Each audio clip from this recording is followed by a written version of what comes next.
Selamat datang di Akademi Keperawatan Yatna Yuwana Lebak, lembaga pendidikan yang telah berdedikasi dalam membentuk tenaga perawat berkualitas. Akper Yatna Yuwana Lebak merupakan institusi pendidikan milik Keuskupan Bogor dan dikelola oleh Yayasan Yatna Yuwana Kasih.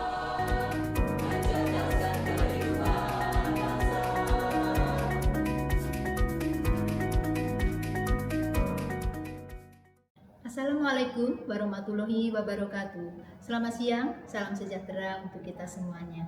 Perkenalkan, nama saya Sumartini Eskepnes Mkes, dosen program studi D3 Keperawatan Akper Yatna Yuwana Lebak. Pada video ini, saya menyampaikan pernyataan diri saya sebagai dosen dalam unsur kerja Tridharma Perguruan Tinggi pada unsur pengajaran sebagai salah satu persyaratan sertifikasi dosen. Mata kuliah yang saya ampu adalah keperawatan maternitas dengan bobot SKS 3 SKS, terdiri atas 2 SKS pembelajaran teori di kelas dan 1 SKS pembelajaran praktikum di laboratorium. Mata kuliah keperawatan maternitas ini bertujuan membekali mahasiswa agar mampu memberikan asuhan keperawatan secara komprehensif kepada perempuan pada masa prakonsepsi, kehamilan, persalinan, nifas, bayi baru lahir, dan ibu dengan kebutuhan keluarga berencana serta kasus-kasus gangguan sistem reproduksi. Capaian pembelajaran mata kuliah ini telah sesuai dengan CPL Prodi yaitu CPL 02, 03, dan 05 yang tercantum dalam kurikulum yang telah divalidasi oleh UPMI.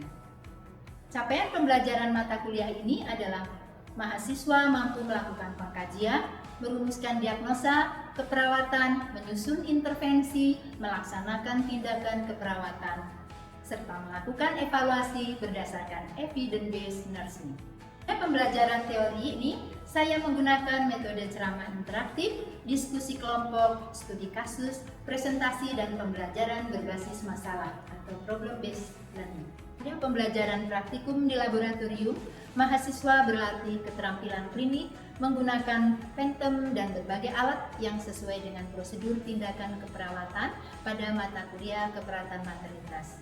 Jenis prosedur keperawatan yang dilakukan pada masa kehamilan antara lain pemeriksaan Leopold, pemeriksaan payudara, senam hamil.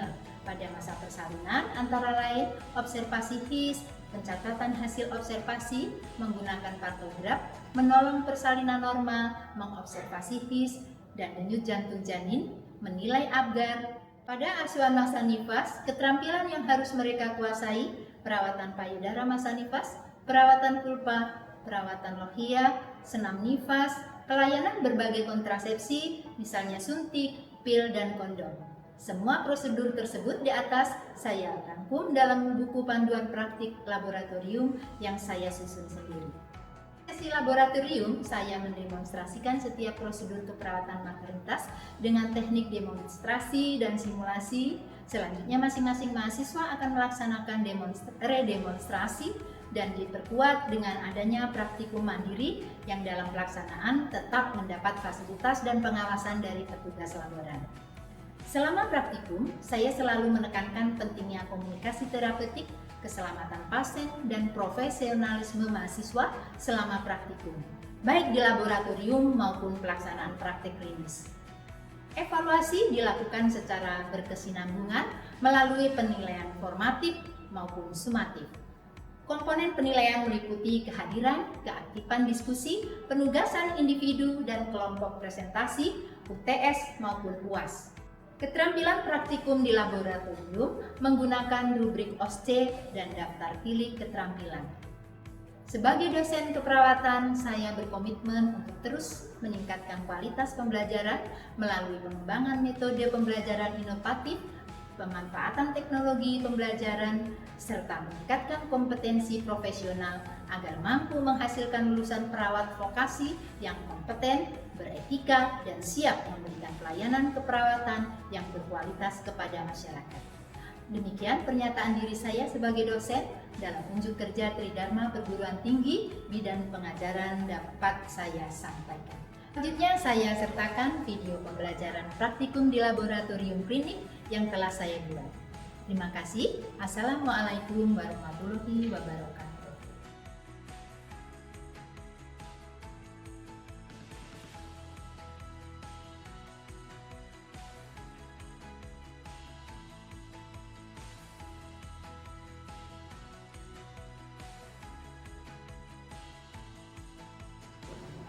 Assalamualaikum warahmatullahi wabarakatuh. Salam sejahtera untuk kita semuanya. Bagaimana hari ini rekan-rekan mahasiswa? Sehat semuanya? Sehat. Baik, untuk 2 jam ke depan, yaitu 200 menit ke depan, kita berada di tempat yang berbeda. Kalau minggu lalu kita masih berada di ruang kelas. Ya, hari ini kita mulai praktikum dalam ruangan dan suasana yang berbeda. Tentunya saya harapkan nanti rekan-rekan mahasiswa lebih semangat, lebih fokus untuk mempelajari apa yang akan kita praktekkan hari ini. Namun sebelumnya, Ibu akan melakukan absensi dulu. Ada yang tidak hadir? Ya, saya absen dulu. Adam Kurniawan? Ahmad Restu Tawadu? Alfiah hadir. Anggirianto? Ardina Damayanti? Rekan-rekan mahasiswa, hari ini adalah memang jadwalnya sesuai dengan jadwal di SPS bahwa kita akan segera melaksanakan praktikum tentang pemeriksaan ibu hamil dengan teknik Leopold. Masih ingat rekan-rekan mahasiswa? Teknik Leopold yang beberapa minggu yang lalu telah dipresentasikan oleh kelompok 1 dan 2 secara konsep di kelas. Kalian semua sudah membahas tentang teknik Leopold ini. Apakah rekan-rekan mahasiswa masih ada yang ingat apa itu teknik pemeriksaan cara Leopold? Ya, Arina silakan. Itu pemeriksaan bahan ibu hamil dengan cara mengalat untuk menentukan fungsi uteri, lalu yang terdapat pada fungsi uteri, serta menentukan janin atau bagian-bagian kecil pada janin. Bagus ya, ternyata masih ada yang ingat. Tentunya bukan hanya Ariana, yang lain juga masih ingat ya, hanya kamu untuk angkat tangan. Ini teman-teman kita akan mempraktikkan bagaimana kita akan memeriksa ibu hamil dengan menggunakan teknik Leopold. Yang akan kita persiapkan adalah peralatan untuk pemeriksaan Leopold itu tadi. Tapi kita harus tahu dulu tujuan melaksanakan pemeriksaan Leopold itu kira-kira apa? Kenapa harus dilakukan pemeriksaan dengan menggunakan teknik Leopold? Ada yang bisa bantu saya? Ya. Tujuan itu menentukan tinggi fungsi uteri, lalu untuk menentukan apa terdapat pada fungsi uteri, menentukan fungsi janin dan bagian-bagian kecil pada janin, menentukan presentasi letak janin dan menentukan besarnya bagian janin yang masuk ke dalam itu atas lambung. Ya, bagus.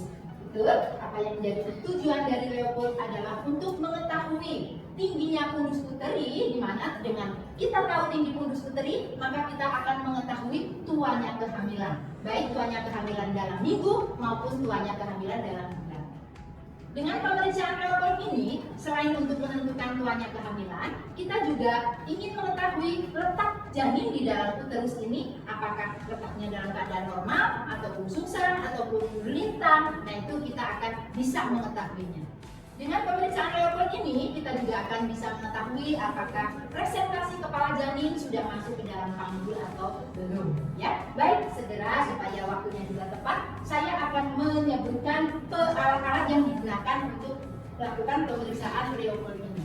Yang pertama tentunya adalah sarung tangan. Nah, sarung tangan ini sebetulnya tidak mutlak harus digunakan, nanti tergantung apakah kita memang perlu menggunakannya atau tidak. Karena dengan penggunaan sarung tangan ini, maka perabaan kita akan memang lebih berkurang, tidak sensitif lagi. Jadi biasanya sarung tangan ini digunakan memang betul-betul bagi ibu yang misalnya ada penyakit tertentu yang bisa menularkan, gitu. Nah, itu bisa kita pakai. Tapi kalau tidak, kita dengan cuci tangan cukup kita dengan tangan telanjang kita melakukan pemeriksaan. Lalu yang kedua adalah dokter. Ini adalah alat untuk mengetahui denyut jantung di dalam rahim, denyut jantung janin di dalam rahim ibu. Lalu yang berikutnya adalah medclamp. Meteran ini digunakan untuk mengetahui tinggi fundus uteri. Lalu kemudian ini di sini disediakan juga stetoskop linek. Akan tetapi stetoskop linek ini tidak untuk sekarang tidak relevan lagi karena ini memang pemeriksaan alat pemeriksaan sudah termasuk alat pemeriksaan zaman dulu ya. Sekarang sudah ada dokter, jadi pengganti dari stetoskop linek atau monoaural ini adalah dokter. Sama-sama gunanya untuk mengetahui apa? Denyut jantung. Kemudian alat yang selanjutnya adalah semut ya, untuk mengganti selimut yang ada. Nah, bagaimana cara melaksanakannya? Tentu kita pertama-tama harus mencuci tangan. 6 langkah, kalian sudah tahu semuanya, jadi Ibu tidak bisa praktekkan di sini. Kemudian setelah kita melakukan cuci tangan 6 langkah, maka kita akan menuju kepada pasien untuk meminta persetujuan kepada pasien. Ya, baik, saya akan contohkan. Selamat pagi Ibu. Hari ini saya Sumartini, saya yang berdinas di Poli Kebidanan akan melakukan pemeriksaan kandungan Ibu dengan teknik Leopold. Apakah Ibu bersedia? Nah, begitu kira-kira untuk komunikasi terapeutiknya. Ketika Ibu bersedia, maka kita akan laksanakan. Tapi ketika Ibu tidak bersedia, berarti kita tidak bisa laksanakan. Nah, setelah Ibu bersedia, maka persiapan selanjutnya adalah pasien. Pasien dibaringkan dalam keadaan supin, ya. Kemudian sebelumnya Ibu ditanyakan dulu apakah ingin buang air kecil atau tidak. Karena dengan kandung kemih yang penuh, maka pemeriksaan Leopold ini juga akan tidak menjadi akurat. Jadi sebaiknya sebelum dimulai pemeriksaan, maka ditanyakan kepada ibunya apakah ingin BAK atau tidak. Kalau tidak, berarti kandungannya tidak dalam keadaan penuh. Baik, setelah itu kemudian pasien dibaringkan dalam keadaan supin tadi. Kita pemeriksa berada di sebelah kanan dari pasien. Lalu alat-alat kita siapkan dekat dengan jangkauan tangan kita. Ya, ketika tadi Ibu sudah melakukan kontrak dan Ibu menyetujui, maka kita akan segera mulai. Baik Ibu, maka setelah Ibu menyetujui, saya akan melakukan pemeriksaan Leopold terhadap Ibu, maka saya akan segera melakukan. Nah, berikutnya adalah apa? Iya, pasang tirai atau menjaga privasi klien, karena memang yang akan kita periksa adalah daerah-daerah yang memang sifatnya cukup privasi. Ya, kan selimut pasien dengan selimut yang kita pergunakan khusus untuk melakukan pemeriksaan Leopold ini. Baik Ibu, saya akan segera mulai. Ibu rileks saja karena ini tidak menimbulkan bahaya ya Bu ya. Pemeriksaan yang pertama kita akan melakukan Leopold 1, yaitu gunanya untuk, masih ingat? Iya, menentukan tinggi fundus uteri, yang pada akhirnya tinggi fundus uteri ini untuk menentukan tuanya kehamilan. Lalu yang pertama, lalu yang kedua apa hasil Leopold 1? Dua fungsi Leopold 1, yaitu tadi untuk menentukan tinggi fundus uteri. Lalu yang kedua, bagian apa yang terdapat pada fundus. Dengan cara kita sebagai pemeriksa itu berada di sebelah kanan pasien, kemudian kedua tangan kita berada di kedua sisi uterus. Lalu kita ketengahkan uterus, kemudian kita fiksasi dengan tangan kiri. Jadi fundus uteri yang sudah berada di tengah ini kita fiksasi dengan tangan kiri, lalu kita akan mengukurnya dengan metran. Untuk pengukuran sebaiknya metran itu ada dalam keadaan terbalik, ya, di mana sentimeter ukuran yang lebih kecil ini berada di bawah, kemudian inci itu berada di atas. Kira-kira tahu kenapa harus demikian? Supaya yang sudah sering melakukan pengukuran ini tidak menduga-duga atau tidak mempersepsikan dengan tinggi fundus uteri sekian, pasti sekian hasil yang ditemukan, gitu ya. Jadi kita ukur tadi dengan cara terbalik dari fundus uteri ke pinggir atas simfisis. Kemudian kita balik ukurannya lalu ditentukan berapa. Kebetulan di sini adalah 30 cm. Silakan dicatat hasilnya 30 cm untuk tinggi fundus uteri. Kemudian yang berikutnya adalah kita akan meraba bagian apa yang terdapat pada fundus dengan cara kedua tangan kita berada di kanan kiri fundus uteri, kemudian kita raba perlahan-lahan. Jika apa yang kita dapatkan ini teraba keras, bundar, dan berbalok temeh, itu kemungkinan adalah kepala. Tapi kalau saat kita teraba bagian yang besar, lunak, tidak berbalok temeh, berarti itu kemungkinan adalah Leopold. Itu Leopold 1. Lalu kemudian Leopold 2, posisi kita masih berada di sebelah kanan dan pasien dan kita berhadapan dengan pasien. Bagaimana caranya untuk Leopold 2 ini? Kedua tangan kita berada di sisi uterus, kemudian satu tangan meraba, satu tangan menahan, ya. Kita raba perlahan-lahan sambil kita rasakan, ya. Jika yang kita raba ini teraba keras, kemudian rata, nah itu dimungkinkan adalah punggung. Sedangkan jika kita raba ternyata ada tonjolan-tonjolan kecil, maka itu dimungkinkan adalah bagian ekstremitas dari janin. Itu fungsi kita melaksanakan Leopold II. Jelas? Ada yang mau bertanya sampai di sini? Kita lanjut ya. Yang berikutnya adalah Leopold III. Untuk Leopold III, kita masih menghadap ke wajah pasien, kemudian kedua tangan kita, tangan kiri menekan atau memfiksasi fundus uteri, sedangkan tangan kita berbentuk mangkok seperti ini, kita letakkan di pinggir atas simfisis, ya. Lalu kita goyangkan, ya. Bagian terendah dari janin ini kita goyangkan. Jika digoyangkan masih mudah, ini pertanda bahwa presentasi dari janin ini belum masuk ke dalam kandung. Ya. Jika sulit untuk digoyangkan, berarti presentasi janin ini sudah masuk ke dalam kandung. Lalu kemudian juga kita bisa meraba, apakah yang kita raba ini terasa bundar, bulat, berbalot emen, atau besar, lunak tapi tidak berbalot emen. Jika yang kita raba adalah bundar, keras dan berbalot emen, berarti kemungkinan presentasi janinnya adalah tepat. Jika teraba besar, lunak dan tidak berbalot emen, berarti kemungkinan adalah bokong. Itu fungsi dari Leopold III. Lalu yang terakhir, Leopold IV, kita posisinya sedikit berbeda. Kita akan menghadap ke bagian kaki dari pasien, kemudian tangan kita berada di sisi kiri dan kanan uterus. Lalu kita akan menyatukan kedua ujung jari tangan kita di atas pinggir atas simfisis. Ketika kita menyatukan kedua ujung jari tangan kita di atas simfisis dan ternyata tidak bisa bersatu, itu artinya bahwa bagian terendah dari janin sudah masuk ke dalam pintu atas lambung. Ya, keadaan seperti ini disebut dengan divergen.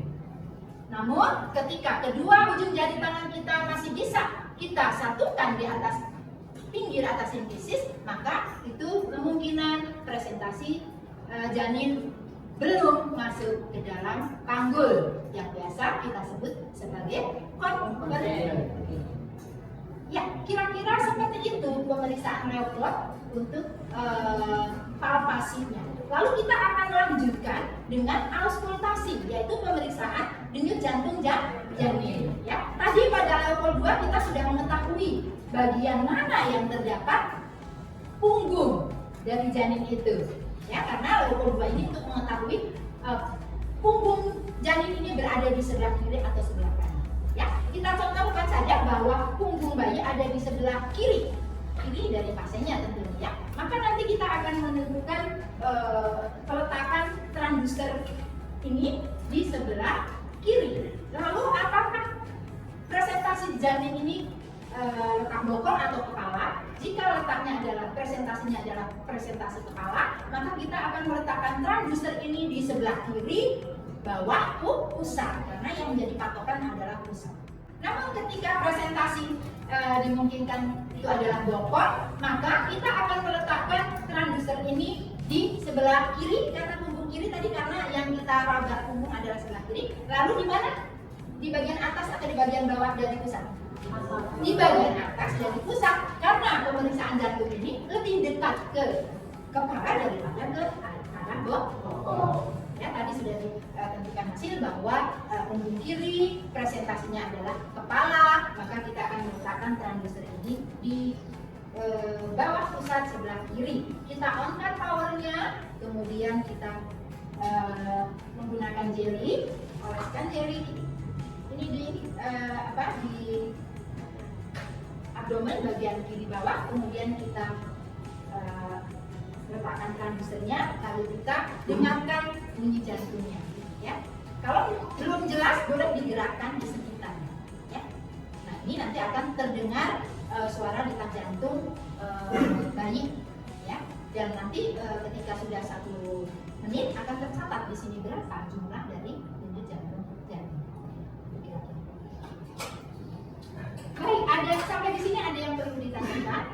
baik dari 21 sampai dengan 24 tadi, sampai juga dengan pemeriksaan jantung. Jadi kalau tidak ada yang bertanya, saya ingin salah satu di antara kalian mendemonstrasikan kembali apa yang sudah saya demonstrasikan tadi.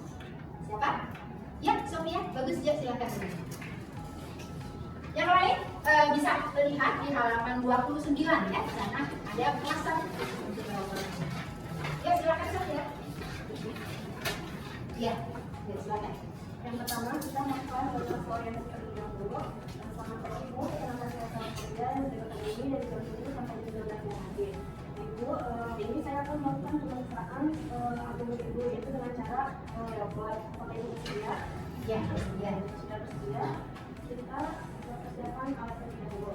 Nah, persiapan alatnya kita siapkan yaitu ada handphone, lalu ada dokter, lalu gel, lalu ada manometer dan juga backlight. Nah, setelah itu kita lakukan komunikasi dengan pasien. Kajian terlebih dahulu, kita tanya kepada pasien kaji apa terlebih dahulu. Ibu, hari pertama terakhir Ibu itu di tanggal berapa? Selanjutnya kita kaji tanda pasti dan tidak pasti kandungan. Apakah itu pada awal kehamilan Ibu kandungan semua atau payudara membengkak? Lalu tanyakan kepada pasiennya apakah sudah pernah USG sebelumnya. Lalu kita mulai ya. Pertama kita cuci tangan dengan langkah. Setelah cuci tangan dengan langkah, kita pakai sarung tangan di tubuh. Nah, setelah itu kita mulai dengan level 1 dengan posisi perawat di kanan pasien. Nah, setelah itu maaf ya Bu, kita level 1 untuk menentukan tinggi fundus uteri dan bagian apa yang terdapat pada fundus uterinya. Itu dengan cara meletakkan tangan kiri dan tangan kanan di pinggir sisi uterus dan sisi pinggir kita terhadap ke fundus uterus. Setelah itu kita fiksasi. Kemudian dengan menggunakan bulan, kemudian kita ukur fundus uternya sampai ke pinggir atas pinggir kubis.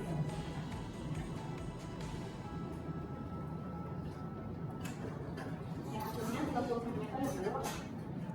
Setelah itu kita lakukan pemeriksaan robot yang kedua. Itu untuk ada bagian apa yang terdapat pada fundus uterina. Jika keras berbau semen, itu berarti kemungkinan besar kepala dan dia bulat dan berbau semen. Dan jika lembek, besar dan juga tidak berbau semen, itu kemungkinan besar itu bokok. Lanjut, kita lakukan kedua untuk menentukan bagian punggung janin dan ekstremitas janin. Itu dengan cara tangan kanan katakan di sisi uteri atau sisi abdomen ya, dan satunya lagi kita tahan, lalu satunya kita raba. Jika secara bergantian, jika keras seperti papan, itu kemungkinan punggung janin, dan jika terdapat benjolan kecil, itu kemungkinan besar ekstremitas janin. Dan itu kita langsung ke level 3, itu untuk menentukan apakah masih sudah masuk ke PAP. Itu dengan cara tangan kita seperti mangkuk menekan fundus uteri dan satu lagi menekan atas pinggir kubis. Lalu kita tekan dan kita goyangkan. Jika goyang, maka presentasi janin itu masuk ke dalam PAP. Dan jika tidak dapat digoyangkan, maka presentasi janin sudah masuk ke dalam PAP. Selanjutnya, sebelum digoyangkan, tadi kita meraba apakah yang masalah dari bundar keras berbau semen. Kalau bundar keras berbau semen berarti itu apa? Kalau besar dengan tapi tidak berbau semen berarti itu selanjutnya bapak kita proses perawat mengalami pasien itu masuk ke belakangnya, lalu kita satukan diletakkan dengan kita di sisi ini memorabilia. Apakah teman kita punya apa atau tidak? terus semua bergerak sampai pinggir atas ini. Ketika kedua bundar kita bersatu, maka itu belum berapa belum masuk presentasi janin, belum masuk ke dalam panggung. Lalu Jika tidak menyatu, maka jika kedua ujung jari tangan kita tidak bisa menyatu, maka sudah masuk ke dalam sudah masuk ke dalam. Ya. Baik, untuk Sofia kita beri aplaus. Terima kasih Sofia.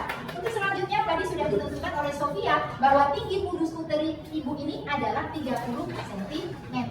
Ya, silakan kalian bisa hitung dengan rumus yang sudah kita pelajari minggu yang lalu di kelas, yaitu rumus dari McDonald. Ya, ada rumus untuk mengetahui tinggi pundus uteri ini atau untuk mengetahui tuanya kehamilan ini dengan bulan, ya, dan tuanya kehamilan dalam minggu. Silakan semuanya menghitung. Nanti saya akan coba tunjuk untuk maju ke depan menghitung. Ya, jadi nanti ada 3 orang yang akan maju untuk menghitung tafsiran berat janin, kemudian tuanya kehamilan dalam minggu dan tuanya kehamilan dalam bulan. Ya, sesuai rumus yang sudah kita pelajari selanjutnya. Sudah ada yang menemukan hasilnya? Baik, setelah tadi Sofi menemukan tinggi pundus uteri ibu ini yaitu 30 cm, saya minta tolong yang di tengah Jikni untuk menghitung berapa tuanya kehamilan di dalam bulan dan di dalam minggu, juga tafsiran berat janinnya. Silakan.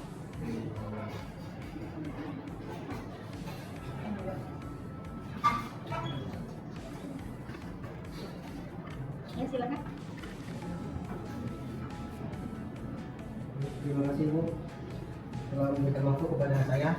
Jadi teman-teman, untuk menentukan tafsiran berat janin itu kita menggunakan rumusnya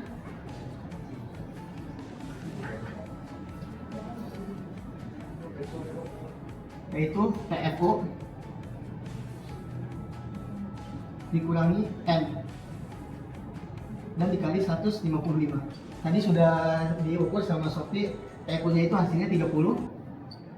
M-nya itu kita ambil ada terbagi menjadi 3, ada yang 13, ada yang 12 dan 11. Kita mengambil yang di tengah saja 12. Lalu kita dikali 155.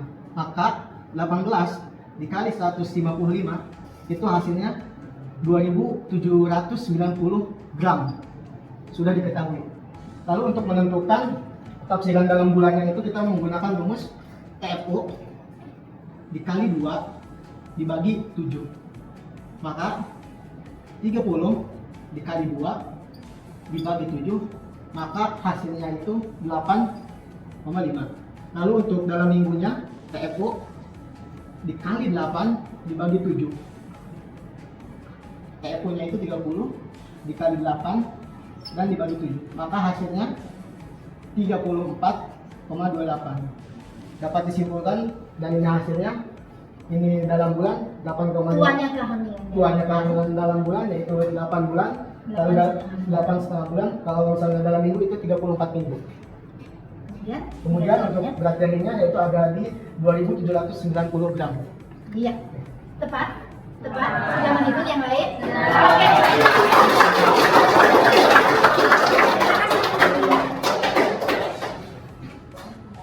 Baik teman-teman, 200 menit sudah berlalu. Kita sudah mempelajari bagaimana cara melaksanakan pemeriksaan dengan menggunakan teknik Crawford, dan tadi juga sudah ada yang maju ke depan untuk menghitung tentang berat janin, kemudian tentang tuanya kehamilan dalam bulan dan tuanya kehamilan dalam minggu. Jadi materi hari ini kita cukupkan sampai di sini. Untuk minggu depan, ya dengan apa minggu depan?